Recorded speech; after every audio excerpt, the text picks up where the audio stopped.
Please welcome Bokara LeGendre.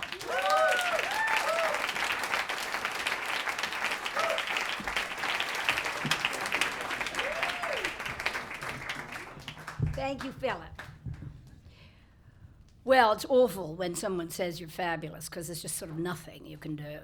But the good thing is that tonight is a full moon, and that's the perfect occasion to tell you a story about the dark powers and witchy things. So a few years ago, I was living on Fifth Avenue, trying to be a gay divorcée, and giving dinner parties and traveling all over the world from Marrakesh to Rishikesh.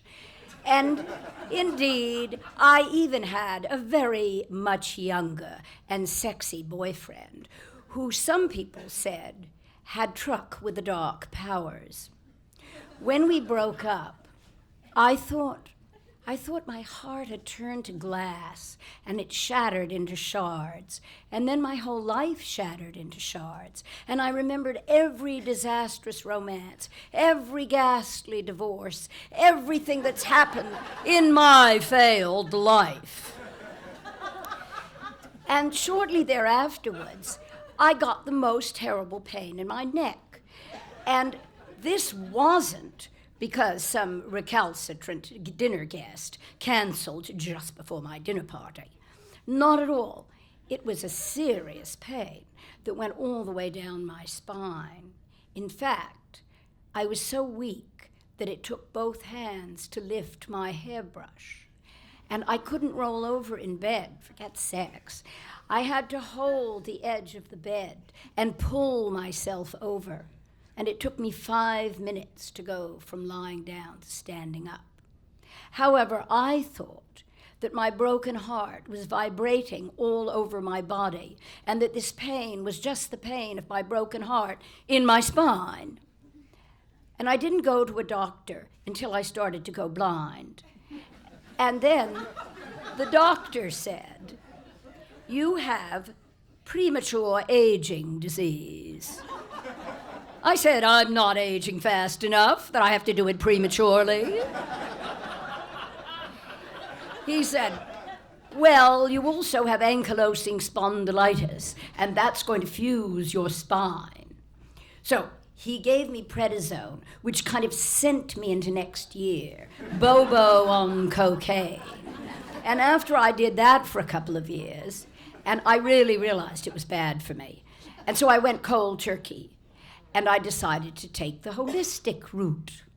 Well, naturally, I started with a fast in the desert. Who wouldn't?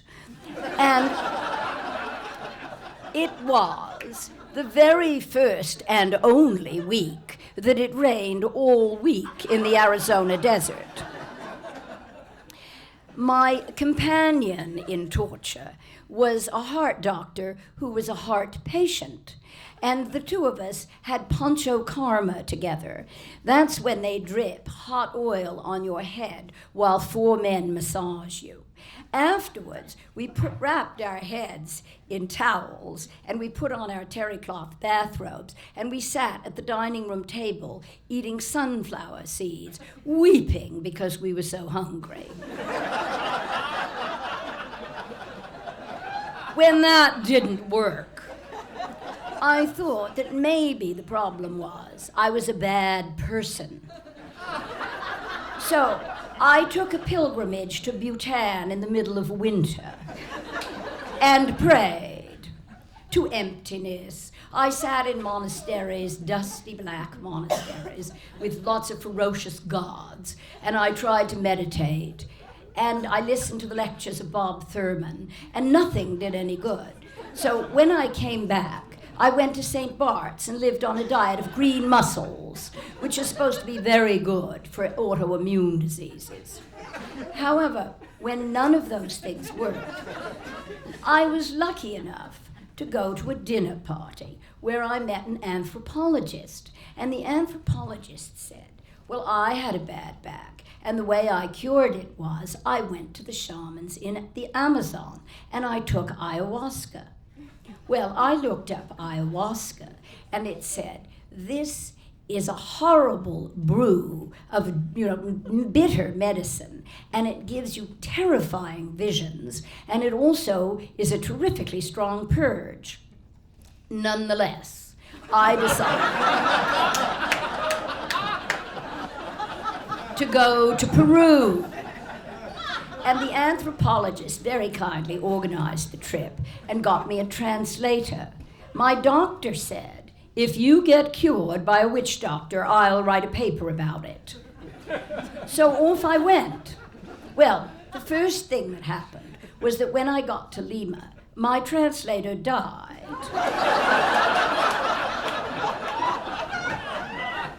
So he was replaced by another translator.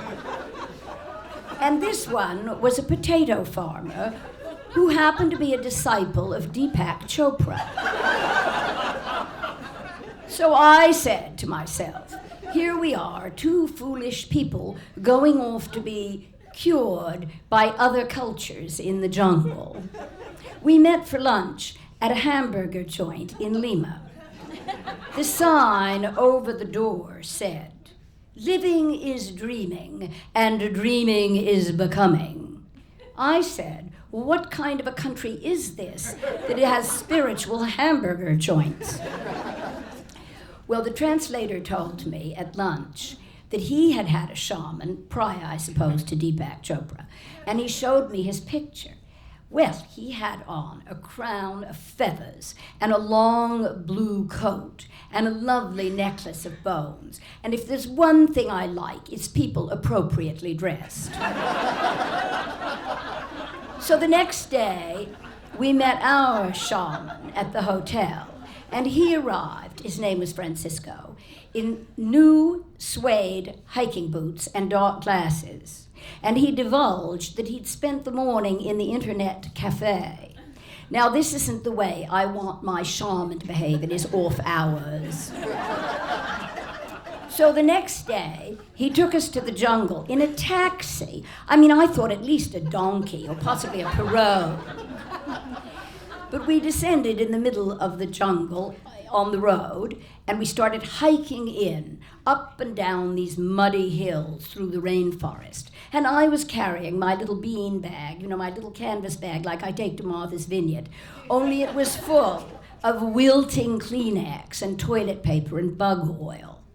And as I slogged along behind Francisco, I thought to myself, my mother used to go on expeditions all the time, and she would have 100 porters and Land Rovers and people with crates on their heads with beds and cases of rum and things like that.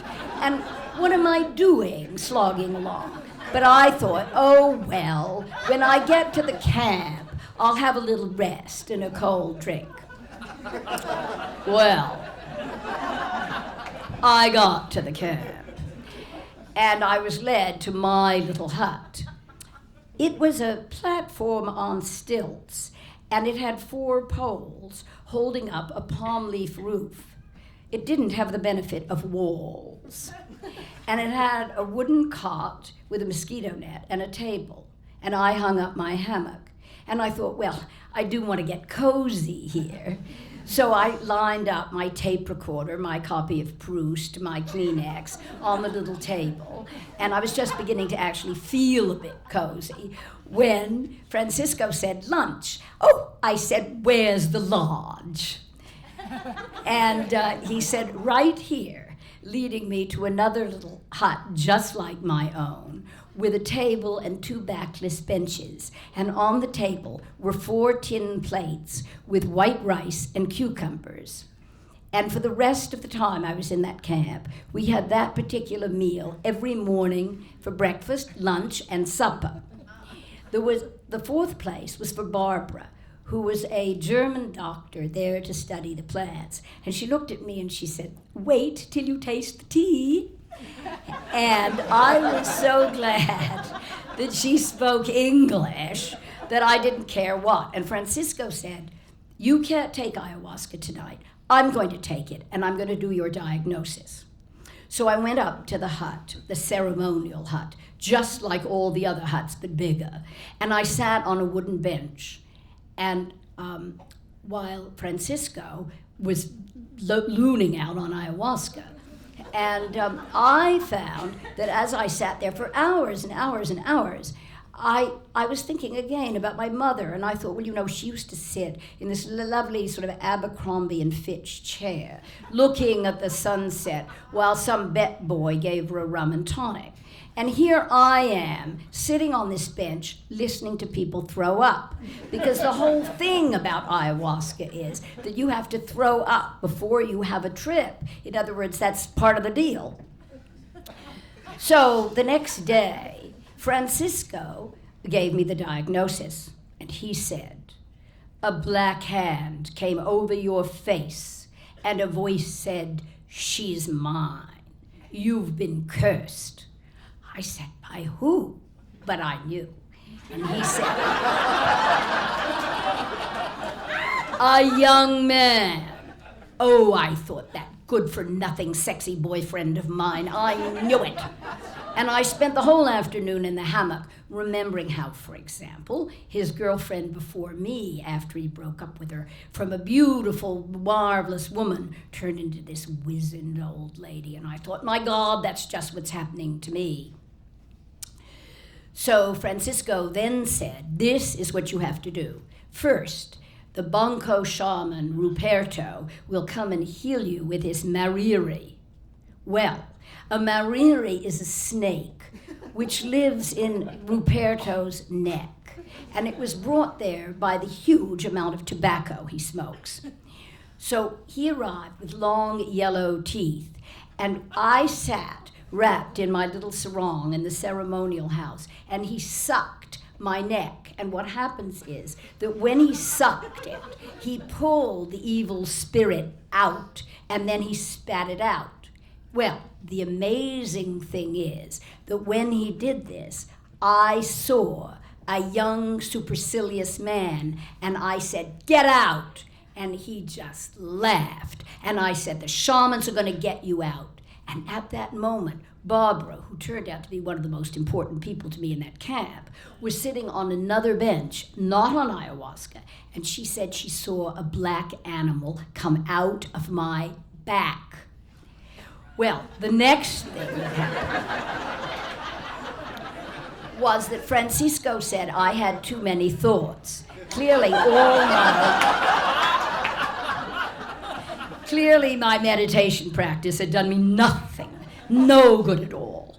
And I had to sit and look at a candle for 15 minutes without thinking. So I looked at it for 6 minutes, and I blinked, and I admitted it. And he said, "Start over." So this time, I looked at the candle for 9 minutes, and I blinked, and I didn't admit it. I cheated at brainwashing. So the third thing I had to do was a kind of multi-cleansing, where first I had a steam bath with these terribly hot blankets in the 90-degree weather, and then they arrived with an incredible bowl, a kind of cauldron of copral, which is that incense that the Catholic monks put on top of burning charcoal, and they go down the church, swinging it. So they came in with that, and they smoked me all over, and I had to stand over it, and they smoked me, and this went on. And finally, when I'd done all these things, Francisco said, "You're ready for ayahuasca." So the great night came, and we're slogging up the hill to the ayahuasca hut. And I'm thinking, this is the most terrifying thing I've ever done, because my ribs are completely fused, because my back is fused, so I can't throw up. In fact, I can't even yawn. I can't even sneeze. And so I'm worrying.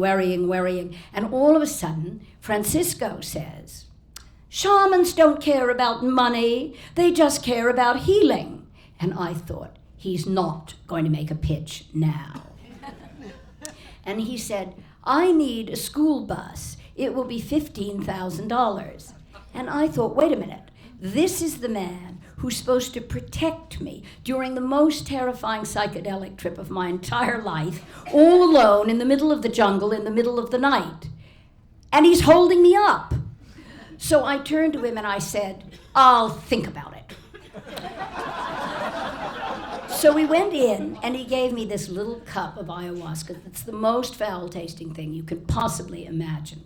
And I sat there, nothing happened for hours and hours and hours, just listened to the people throw up. And finally, I was sweating, and I was freezing, and I was sweating, and I was freezing. And then this green snake arrived, and it had blue eyes with long mascaraed eyelashes. And it looked at me, and it said, "I'm going to clean you out." And with that, I turned into a washing machine. And I was the clothes in the soap and the suds, and it went on and on and on, and I was in the washing machine for hours and hours. And then the green snake came back and battered her eyelashes at me and said, "I'm your friend." And I thought, oh, I love this green snake. I want to spend the rest of the night with her. I'm loving my ayahuasca trip. At which point Francisco said, "The ceremony's over." But the ceremony wasn't over for me. It was just a beginning. And I turned into a kind of rubber baby on the floor, and I kept saying, "Where's the floor? Where's the floor?" And Barbara kept saying, "You're on it, you're on it." And so they had to put me in a hammock and carry me down to the hut. And they all went away, and Barbara apparently spent the night with me. She said I nearly died, and she pulled me onto a mat. And when I woke up in the morning, I saw Francisco coming in, and he was carrying some grapefruit. And I said, "Thank God, finally breakfast in bed." And Francisco said, "No, these are to rub all over you to take the ayahuasca spirits out." And I thought, he's just glad I'm still here. And he said, "We cleaned out 90% of the sickness, and I saw you as a feathered angel." I said, "I had a vision myself. I saw that we are all part of the big mind with different facets in a prism, like colors and personalities." And then, just as I was feeling sort of proud of myself, I realized I must get control. And I said, "You have to go and buy chairs and a toilet seat." Now, the amazing thing is, he did. And the next day, he came back from town with 4 green plastic chairs and a padded toilet seat painted with pink and blue flowers. Well, I made a permanent mark on that camp. And, you know, I stayed on for another 3 weeks, and it went on like that. But when I left, it wasn't that my back had been cured. I was still stiff, and it was still painful. But something had lifted. I'd begun to find the meaning in why I got this illness. I saw that it had made me stay still in the way that nothing ever had. And also, something was exorcised. I saw that on the one hand, I had an illness that I might be able to do something about. And on the other hand was indeed my ruined romances, my failed life, my desperate love affairs, and that was a whole other thing. Oh, by the way, I did buy him a school bus. It turned out that he was building a school in the jungle for the children. And I mean, what the hell?